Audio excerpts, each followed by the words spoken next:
orang yang kencing di pemakaman ini menurut hadis ini bisa menyebabkan penyakit baros.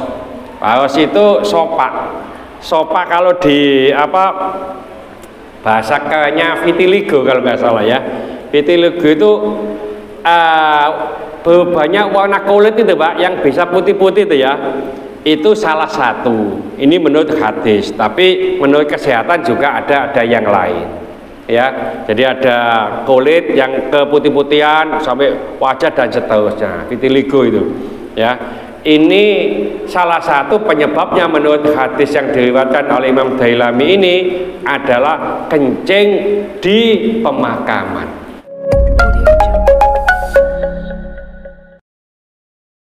Assalamualaikum warahmatullahi wabarakatuh. Bapak-bapak, ibu-ibu jamaah masjid An-Nur rahimakumullah, masjid Dewi lali. Alhamdulillah, alhamdulillah. Mari kita lanjutkan kajian kita di kitab Mukhtarul Ahadits An-Nabawiyah. Bismillahirrahmanirrahim. Iyyakum wal baula fil maqabiri.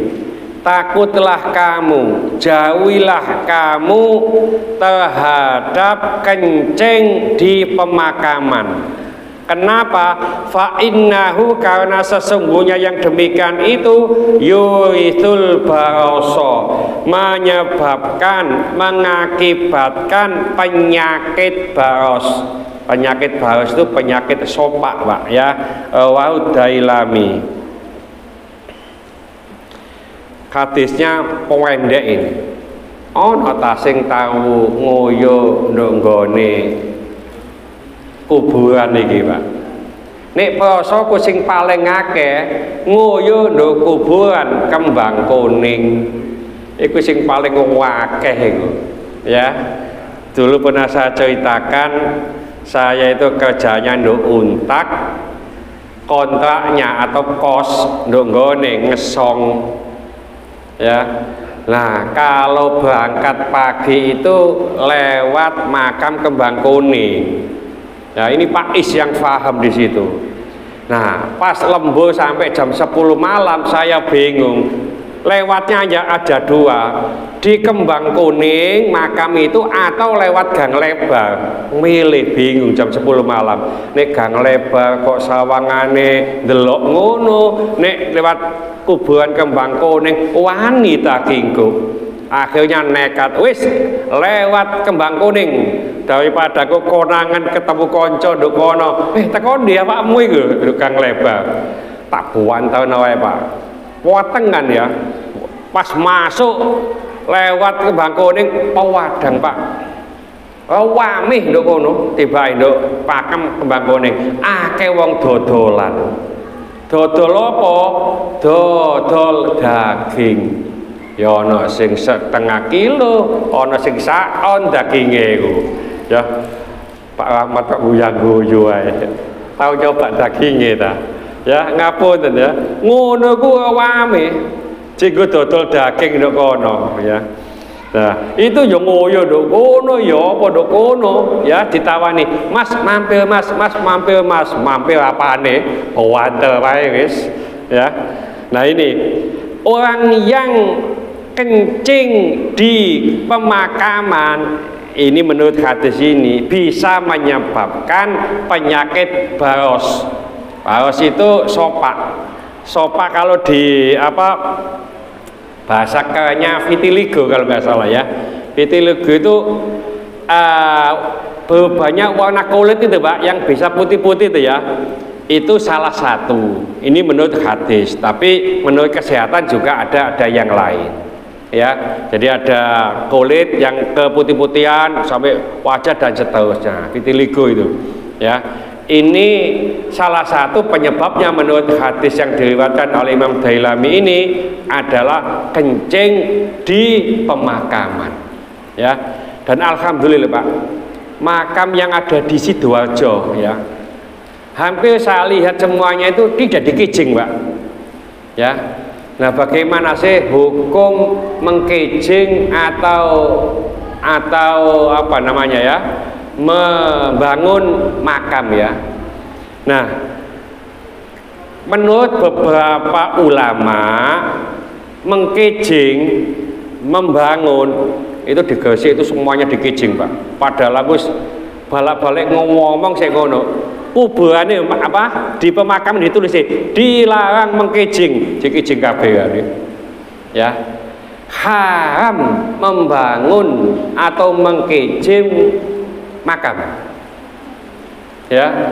Jadi mayoritas ulama mengatakan mengkejing makam itu haram bila di tanah umum. Ya, di pemakaman umum lho, Pak, itu aslinya haram mengkejing apa makam itu. Kalau di tanah sendiri itu makruh. Jadi di tanah sendiri itu makruh. Di makam do ngarepe omah umpamane ngono lho, Pak. Terus dikejing kan tanah dhewe itu omah itu. Ya, itu makruh. Nah, kemakruhan ini hilang ngapunten menurut ulama juga, kecuali kalau orang ini orang alim, para nabi, para ulama, ini boleh ya. Jadi semacam itu ngono ya, digese itu dikejing semuanya. Kenapa? Karena mempersempit ngapunten, mempersempit tanah apa pemakaman. Jadi mempersempit. Kalau ini mau digali kena kijingnya itu loh. Makanya tidak boleh. Oleh karena itu sering saya sampaikan, tidak boleh mengkafling kuburan. Iki mene nggonku, tidak boleh. Haram. Termasuk mengkafling tempat sholat.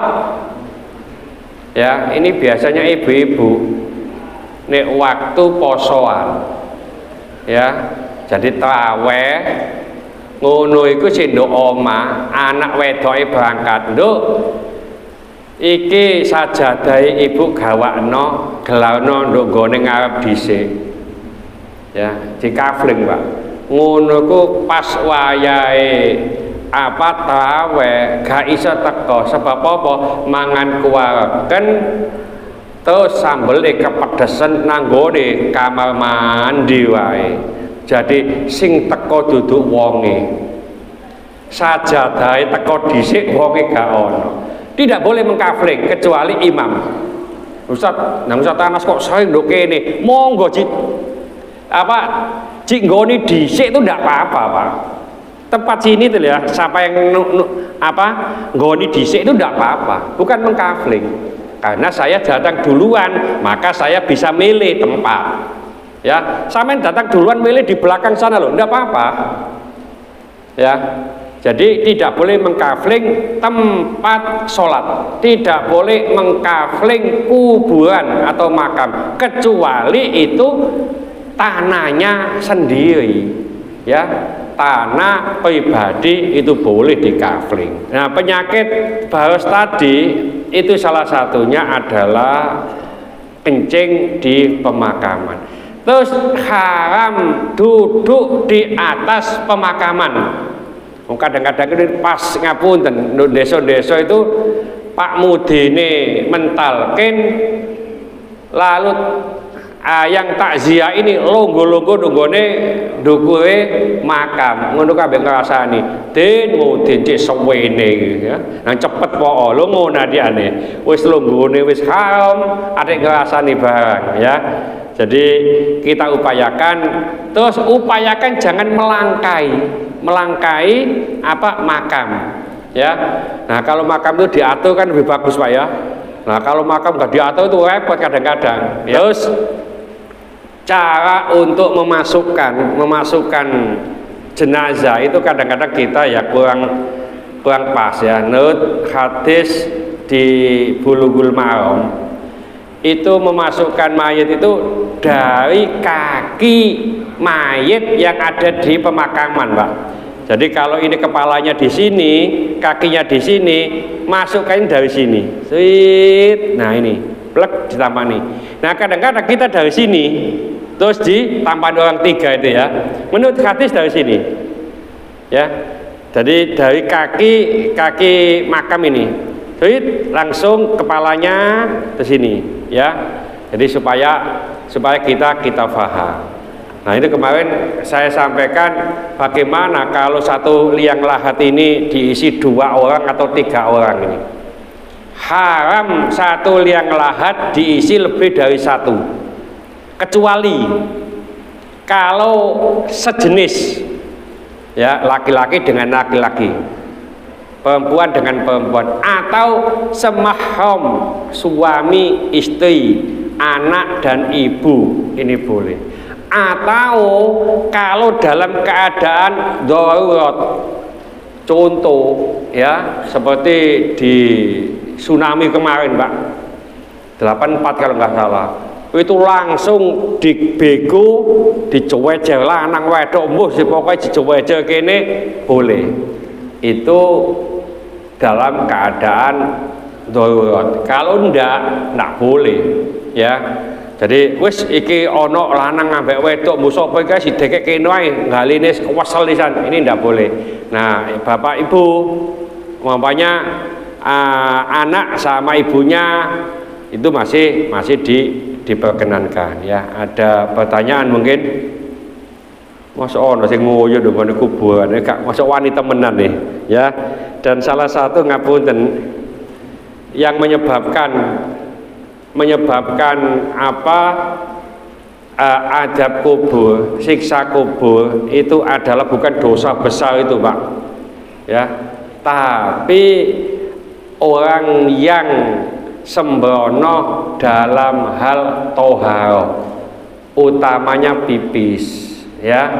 Jadi pipis ngadeg muncat nang dindi ya, terus nanti ngapunten kalau lanang kan cowos umpamanya ya ngadeg Pak, terus dicawii Pak Etohat apa itu leh pasti ya. Nah tapi muncrat ke kaki, nah itu yang menyebabkan apa diadab di kubur. Yang kedua namimah, adu domba ya. Jadi upayakan Bapak kalau umpamanya pipis upayakan duduk ya. Kalau berdiri ini seudo paling enak sarungan Pak ya, sarungan gade celana dalam itu paling enak, buka plek wis masih nguyu ngadeg nguyu longgo, itu tidak akan nyibat atau kemana, ke kaki bisa disiram. Nah kalau nyibat ke apa ini celana untuk sholat nggak sah ya. Ya dulu pernah saya sampaikan, kita pernah uji coba ini ada botol ya seperti botol aqua, dikasih selang kecil itu Pak ya. Nah selang kecil terus kita pakai pakaian celana putih. Nah yang ada di botol ini kasih sumbo merah hati gitu, terus kita pipis persis dengan berdiri, persis dengan yang kita pipiskan ya. Bancalnya, derasnya, ternyata ngapunten ya, yang ada di celana itu kemerah-merahan Pak. Jadi berarti pipis kita itu ngicat ke mana? Ke celana itu untuk sholat nggak sah. Nah itu salah satu mengakibatkan kita terkena adab ya. Mudah-mudahan sedikit ini dibarengi hidayah oleh Allah Subhanahu wa taala. Mudah-mudahan segala hajat kita dikabulkan Allah, segala kesulitan kita dibantu oleh Allah. Mudah-mudahan anak-anak kita menjadi anak yang soleh solehah, taat kepada Allah, patuh dan nurut kepada kedua orang tua. Dalam kasih keturunan, mudah-mudahan Allah memberikan keturunan yang soleh solehah. Dalam kasih jodoh, mudah-mudahan memberikan jodoh yang soleh solehah. Mudah-mudahan di antara kita, keluarga kita, haditolan kita, tetangga-tetangga kita yang saat ini sedang sakit, baik di rumah sakit maupun di kediaman, mudah-mudahan Allah cepat mengangkat penyakitnya, menyembuhkan penyakitnya, dan mudah-mudahan Allah memberikan kesabaran kepada yang sakit, dan dengan kesabaran ini mudah-mudahan Allah mengangkat seluruh dosa-dosanya, dan mudah-mudahan Allah mengampuni dosa-dosanya orang yang mendolimi kita. Al-Fatihah. Bismillahirrahmanirrahim. Al-asri innal insana lafi khusrin illa alladziina aamanu wa 'amilus sholihati wa tawassaw bil haqqi wa tawassaw bis sabr. Subhanakallahumma wa hamdika asyhadu an la ilaha illa anta astaghfiruka wa atubu ilaik. Assalamualaikum warahmatullahi wabarakatuh.